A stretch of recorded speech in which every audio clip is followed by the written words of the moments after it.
what answered prayer in your life deserves a fresh thank you today? Hmm. That's a powerful question to start with. It really is. And it's where we want to begin this deep dive, focusing on uh, a pretty timeless spiritual truth, wouldn't you say, about gratitude. Definitely. About gratitude, about blessings, sure, but maybe more about what happens after, after the prayer gets answered. Exactly. So this is a chance for reflection. It's serious, but hopefully thoughtful too. We're looking at thankfulness in a way that maybe goes a bit deeper than just, feeling happy in the moment. It's so easy, isn't it, to really pour out our hearts when we're desperate. We're looking for healing, for a way out. Yeah, we plead, we bargain We sometimes. do. And gratitude feels very close then. We think, oh, if only this happens, I'll be so thankful. But what we're digging into here is, well, what about the response after the blessing actually shows up? Right, that's the core of it. How we respond after the fact. It seems like it shapes more than just like our outward actions. It feels like it gets to something deeper inside us. Mhm. The main idea here seems to be that gratitude isn't just for when we're asking.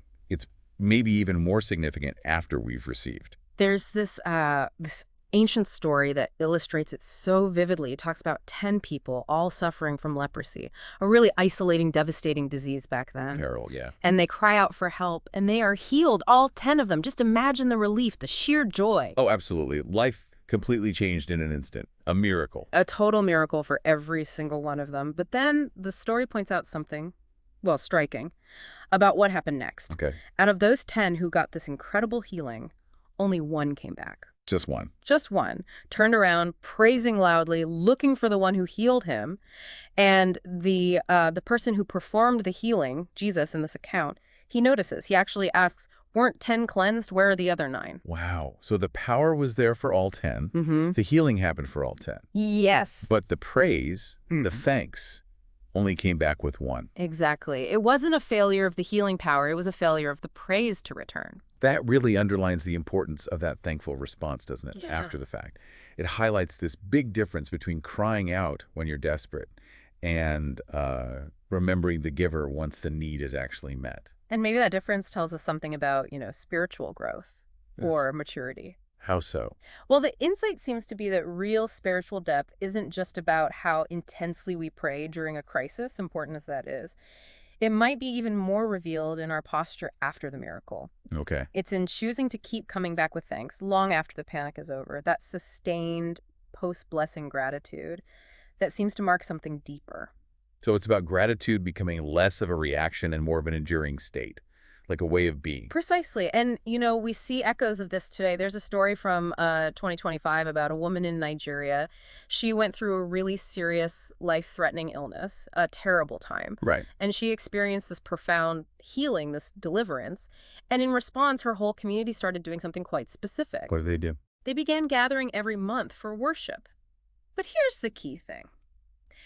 These gatherings were specifically deliberately focused on giving thanks. Not on asking for new things. Primarily, no. The main point was remembering and giving thanks for what God had already done. It became this conscious, sustained commitment to gratitude, built right into their community rhythm. A whole community setting aside regular time just for Thanksgiving after the fact. That's powerful. Yeah. And then you mentioned another example. Yes, a young couple in Los Angeles, they'd been trying for years to have children. A really long, painful journey for many people. Lots of prayer, lots of hoping. I can only imagine. And eventually, their prayer was answered through adoption.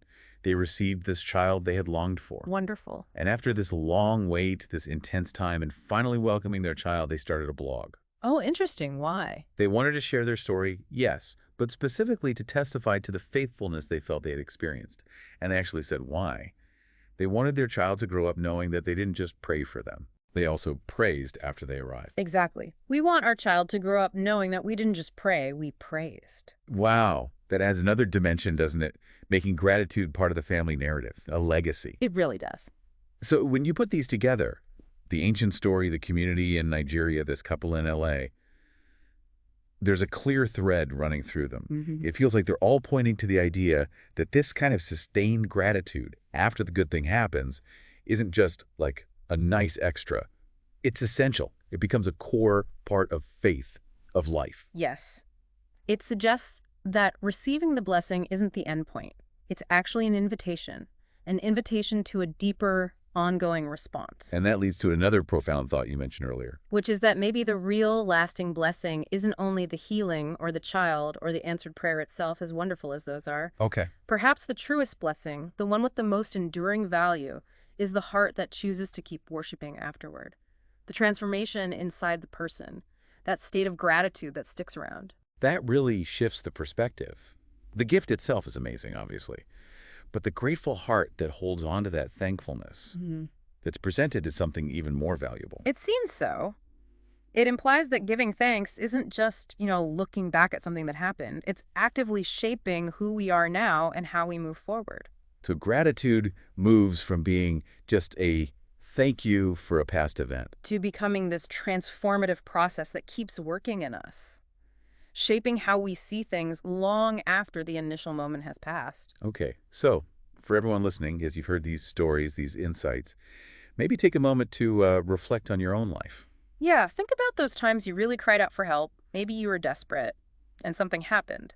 You experienced deliverance or received a blessing you'd hoped for. Those answered prayers that you carry with you, the big ones, the small ones.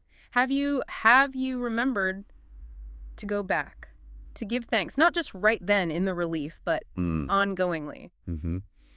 It's something to really consider. It is. So this deep dive, it's taken us through this really timeless truth, hasn't it? We saw it in that ancient story of the 10 lepers. Right, where the return of praise was highlighted as separate from receiving the healing itself. And we heard those modern echoes, the community in Nigeria, the couple in LA, showing how this sustained post-blessing gratitude can be a real intentional practice today.